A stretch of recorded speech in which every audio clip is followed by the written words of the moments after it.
Time అయిపోతుంది, తొందరగా రావే. కంగారు పడకండి. గురువు గారు, ఈ రోజు ఏదైనా కార్యక్రమం ఉందా లేదా? లేదంటే ఇంట్లోకి నో ఎంట్రీ. ఊర్లో ప్రసాదమే దిక్కు. అవ్వాలని ఖాళీ కూర్చున్నానేంట్రా? పూజలు లేక అందరి పరిస్థితి అలాగే ఉంది. త్వరగా వచ్చేయండి. సరే. అదేంటి రవిశర్మకు ర్యాకెట్ లో దూసుకుపోతున్నారు? ఏమ్మా మీ ఆయన అంత అర్జెంట్ గా ఎక్కడికి వెళ్తున్నాడు? నామకరణం కన్నయ్య గారు.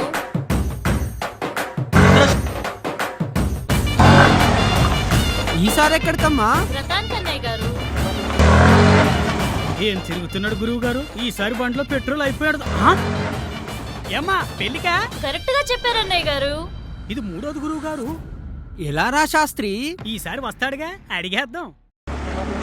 ఆగండి శర్మ గారు, ఒక్క రోజులో 3 పూజలా? ఎలా శర్మ గారు? ఆల్ బికాస్ ఆఫ్ పంతులు గారి యాప్ లో రిజిస్టర్ అయ్యి డిజిటల్ ప్రొఫైల్ క్రియేట్ చేసుకుంటే ప్రతి పురోహితునికి నిరంతరం పని, ఎక్కువ ఆదాయం, గ్రామ స్థాయి నుంచి దేశవ్యాప్తంగా గుర్తింపు కూడా వస్తుంది. అమెరికా నుంచి ఆస్ట్రేలియా వరకు ఎక్కడైనా పూజలు జరిపించొచ్చు. ఇప్పుడే డౌన్లోడ్ చేసుకొని రిజిస్టర్ అవ్వండి. పంతులు గారు యాప్, సాంకేతికత సాంప్రదాయాల మేలి కలయిక.